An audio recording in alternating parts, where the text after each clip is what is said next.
রান্না বান্না আসলে আমরা সবাই কম বেশি পারি, তবে কেউ একটু বেশি আবার কেউ একটু কম। কম বলতে কখন কোন উপকরণটা দিতে হবে এটার মধ্যে একটু পার্থক্য থাকে। নমস্কার বন্ধুরা, সিম্পলি কিচেনে সবাইকে স্বাগত। আজকে আপনাদের জন্য থাকছে ফুলকপি আর আলু দিয়ে ট্যাংরা মাছের ঝালের রেসিপি। ট্যাংরা মাছের ঝাল তৈরির জন্য আমি এখানে বড় সাইজের 4টা ট্যাংরা মাছ নিয়ে দিলাম অল্প একটু লবণ আর দিলাম অল্প একটু হলুদ। খুব সুন্দর করে মেখে নিয়ে কড়াইতে একটু সরিষার তেল দিয়ে গরম করে নিচ্ছি। ওই ধরুন আমি এখানে 2 টেবিল চামচের মতো সরিষার তেল দিয়েছি, তবে এই রান্নাটা আপনারা সাদা তেলেও করতে পারেন। তবে তেল ঝালের রেসিপি একটু সর্ষের তেলেই করলে বেশি ভালো লাগে।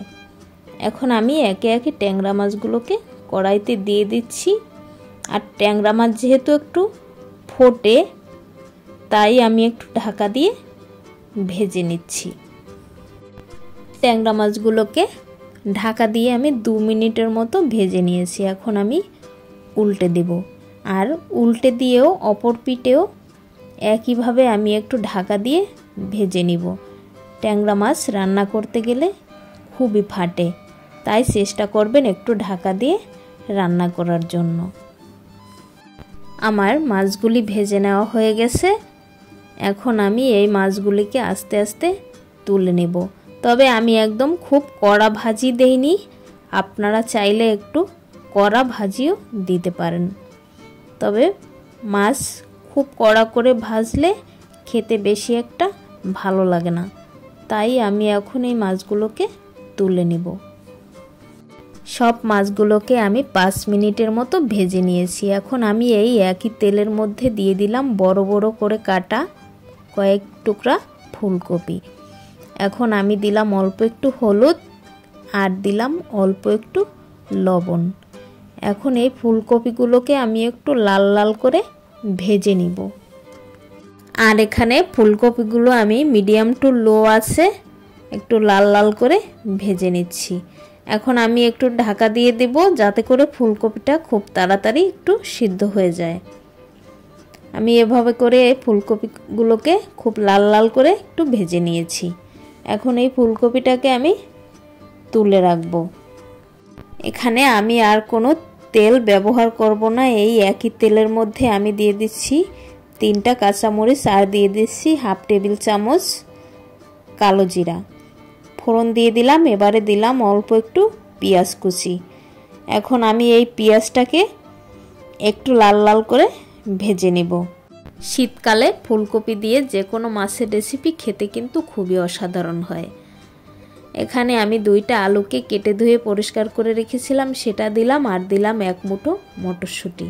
আমি আবারও একটু নেড়ে চেড়ে নিলাম। এখন দিলাম রঙের জন্য হলুদ গুঁড়ো আর দিলাম স্বাদের জন্য লবণ। আবারও একটু নেড়ে চেড়ে আমি এখন দিয়ে দিচ্ছি একটা মাঝারি সাইজের টমেটোকে আমি মাঝারি সাইজ করেই কেটে রেখেছিলাম। এখন দিলাম 1/2 টেবিল চামচ আদা রসুন বাটা আর দিলাম 1 টেবিল চামচ কাশ্মীরি লঙ্কার গুঁড়া। আমি আবারও একটু মিশিয়ে নিচ্ছি। মিশিয়ে নিয়ে আমি এখন এখানে দিয়ে দিচ্ছি আগে থেকে ভেজে রাখা ফুলকপিগুলো। আর এই ভাজাভাজির সময় আলুটা আমাদের 50% সিদ্ধ হয়ে যাবে। আমি 3-4 মিনিটের মতো ভেজে নিয়েছি। আলুটাও অনেকটা সিদ্ধ হয়ে গেছে আর টমেটোটাও একটু গলে আসছে। এখন আমি দিয়ে দিলাম ঝোলের জন্য গরম জল। তবে এখানে ঝোল আপনারা কেমন রাখবেন সে অনুযায়ী জলটা দিতে হবে। আমি ঝোলের জন্য জলটা দিয়ে এখন আমি একটু ঢাকা দিয়ে আবারও 4-5 মিনিটের মতো একটু রান্না করে নেব। আমি ঢাকা দিয়ে 5 মিনিট রান্না করে নিয়েছিলাম। এখন দেখলাম একটু লবণ কম হয়েছে, তাই আমি আবারও একটু লবণ দিয়ে দিলাম।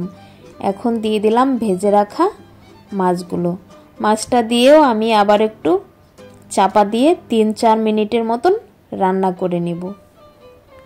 আমার ভিডিওটির কোনো অংশ যদি আপনার ভালো লেগে থাকে, যদি কোনো উপকারে আসে, তাহলে প্লিজ আমার সাথে থাকার অনুরোধ রইল। 4 মিনিট রান্না শেষে ফিরে এলাম। এখন দিয়ে দিলাম 1 মুঠো ধনিয়া পাতা আবারও একটু খুব সুন্দর করে নেড়েচেড়ে মিশিয়ে নিচ্ছি। আর এভাবেই ঝটপট তৈরি করা যায় ফুলকপি আলু দিয়ে ট্যাংরা মাছের ঝালের রেসিপি। খেতে কিন্তু অসাধারণ হয়, একবার হলেও ট্রাই করে দেখতে পারেন। আর আপনার রেসিপিটা কেমন হলো আমাকে জানাতে কিন্তু ভুলবেন না। সবাইকে ধন্যবাদ জানিয়ে বিদায় নিচ্ছি। সবাই ভালো থাকবেন, সুস্থ থাকবেন।